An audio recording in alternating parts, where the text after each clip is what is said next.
दोस्त के फ्लैट का दरवाजा मैंने खुद खटखटाया। अंदर से आवाज आई, आ जाओ। मैं दाखिल हुई। बैठक में उसका फ्लैटमेट बैठा था, किताब हाथ में, बाल बिखरे। वो अभी आ रही है। मैंने बैग एक तरफ रखा। फ्लैट खामोश लग रहा था। दोस्त बाहर गई हुई थी। उसका नाम जैदान था, दोस्त का फ्लैटमेट। पहले कभी कभार मिलता था, आज अचानक सामने। मैंने पानी मांगा, उसने ग्लास दिया। हाथ छू गया, मैंने नहीं हटाया। वो मेरे करीब आकर बैठ गया। फासला कम था। तुम हमेशा यहां आती हो?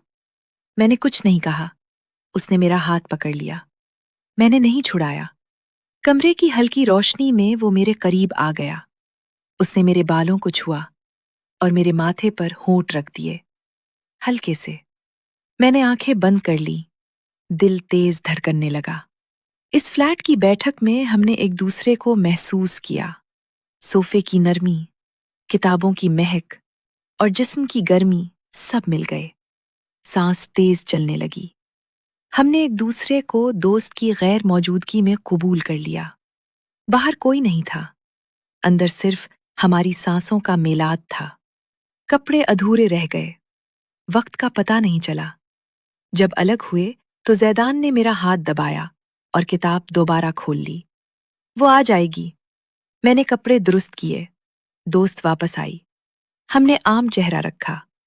अगले दिन फिर मौका मिला। कुर्बत बढ़ती गई। शिद्दत गुज़श्ता बार से ज्यादा हो गई। सांस भारी होने लगी। कई हफ्ते ऐसे गुजरे, दोस्त को कुछ पता नहीं चश्मे चला। हम छुपकर मिलते रहे, कभी उसके फ्लैट में, कभी मेरे घर जब खाली होता, कभी किसी खामोश जगह पर, कभी सिर्फ लम्स, कभी बोसा, कभी मुकम्मल तौर पर एक दूसरे के करीब हो जाना।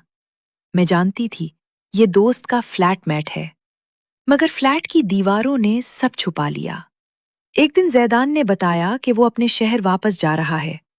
मैंने सिर्फ सोफे की तरफ देखा। आखिरी मुलाकात फ्लैट में हुई। हमने आखिरी बार एक दूसरे को महसूस किया। शिद्दत ज्यादा थी।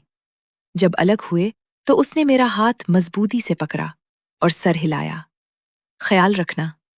मैंने जवाब नहीं दिया, बस बैग उठाकर निकल गई। अगली सुबह वो चला गया। अब दोस्त के फ्लैट जाती हूं तो जैदान का नाम नहीं आता। कभी कभार बैठक की कुर्सी याद दिलाती है, उसका हाथ, किताब की महक, जिस्म की गर्मी। मैंने कभी किसी से नहीं कहा। सोफे ने जो महसूस किया वो सोफे में ही रह गया ना। न किताब ने लिखा, न किसी ने पढ़ा। दोस्त के फ्लैट में उसके फ्लैटमेट के साथ वो घड़ियां अब सिर्फ मेरे बैठने की आदत का हिस्सा हैं। मैं रोजाना कुर्सी पर बैठती हूँ, नई बातें करती हूँ, और वो लम्हे आहिस्ता आहिस्ता गद्दी के नीचे दबते जाते हैं। कभी कभार सोफा हल्की सी चरचराता है, फिर खामोश हो जाता है। यही अब बाकी रह गया है।